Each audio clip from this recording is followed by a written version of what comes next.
Hello everyone, welcome to Neeta's craft corner. आज के इस वंडर फ्रॉम वेस्ट की सीरीज में हम पेपर से ये बो बनाना सीखेंगे। See, I have already made these beautiful bows in lovely vibrant colours. इन्हें बनाने के लिए मैंने सिर्फ यहाँ पे कलर्ड शीट्स, ये ग्लू पेन और छोटे छोटे ये जो स्टैम्प्स या फिर ये पंच, इन्हें यूज़ किया है। इन स्टैम्प्स से हम अपनी बो में पैटर्न और कलर ऐड करेंगे। Well, now the important part. मैंने स्टार्टिंग में आपको बताया था कि ये वेस्ट टू वंडर की DIY सीरीज़ है। बच्चों के स्कूल प्रोजेक्ट्स के लिए बहुत सारी कलर्ड शीट्स का यूज़ होता है। अब छोटे छोटे पोर्शन कटने के बाद जब मेजर पोर्शन आपकी कलर्ड शीट का बच जाता है तो मैं इन्हें फाइल कर लेती हूँ। आज इन्हीं को यूज़ करके मैं ये बो बनाने वाली हूँ। अब मैंने यहाँ से एक स्ट्रिप, एक ब्लू कलर का ऐसा शीट लिया है जिसमें साइड की ये पूरी लंबाई की स्ट्रिप मेरी क्लीन निकल कर बच रही है। मैं इसे यहाँ से कट कर लूँगी।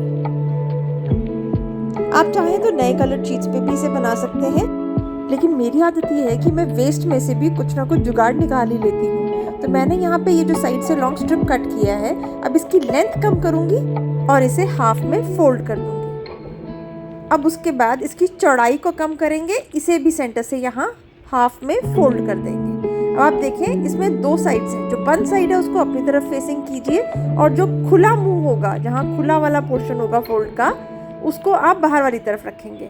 वैसे ही चौड़ाई की तरफ भी एक साइड खुली होगी और एक साइड बंद होगी। तो हमें ये जो फिश की शेप बनानी है बो के लिए, वो बंद वाली तरफ से स्टार्ट करना है। एक छोटा सा कर्व, फिर एक ट्रायंगुलर पीस में पीछे को कट कर देना है। जैसे मैंने ये मार्क किया है बिल्कुल वैसे ही। अब इसे आप सीजर से काट लें। जो पहला पोर्शन है इस बेंड से पहले, वो छोटा रहेगा और पीछे की टेल को थोड़ा लंबा रखेंगे। फोल्ड खोलने के बाद ये ऐसा दिखाई देगा। अब सेंटर में जहाँ से हमने फोल्ड किया था, ये लाइन ड्रॉ हो रही है, इसका सेंटर मार्क्ड है। हम आधा इसको बो के इस पोर्शन को कट करेंगे और ऑपोजिट साइड से इस सेंटर वाली लाइन तक आधा दूसरी साइड से। अब हमें इन दोनों कट्स को आपस में फिक्स करके लॉक करना है, कुछ इस तरह से।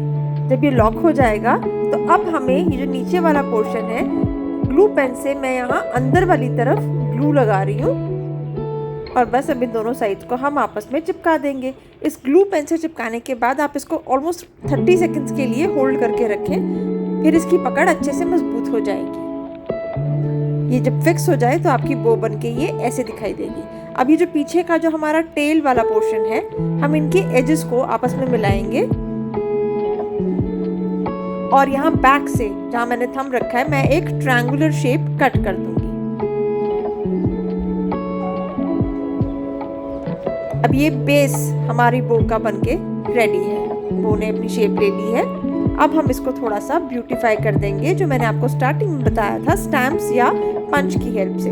पंच की हेल्प से करेंगे तो पोल्का डॉट्स लगाएंगे। इनमें से कोई भी पैटर्न आप यूज करके इसको स्टिक कर सकते हैं इसके ऊपर। अब मैं यहाँ पे हार्ट्स लगाने वाली हूँ। तो मैंने अपनी डार्क ब्लू बो के ऊपर ये लाइट ब्लू हार्ट्स कट किए हैं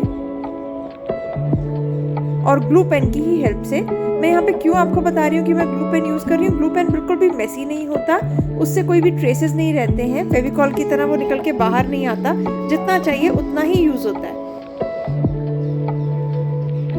बस ऐसे अब मैं इसके ऊपर ये रैंडम पैटर्न से हार्ट्स को फिक्स कर दूंगी।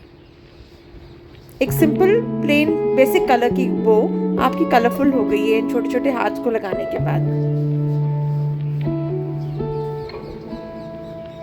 अब हम एक रेक्टेंगुलर पीस कट करेंगे। ये भी मैं बचे हुए उस बो के ही पेपर से कर रही हूँ। उसके सेंटर में मैंने यहाँ पे एक हार्ट प्लेस किया।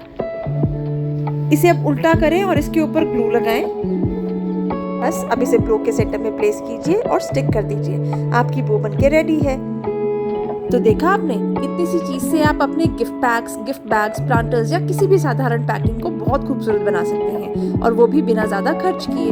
अगर आपको ऐसे इजी, अफोर्डेबल और क्रिएटिव DIYs पसंद हैं तो नीताज क्राफ्ट कॉर्नर को सब्सक्राइब जरूर कीजिए, क्योंकि यहाँ हमारी कोशिश होती है बेकार पड़ी चीजों से भी कुछ सुंदर बनाने की।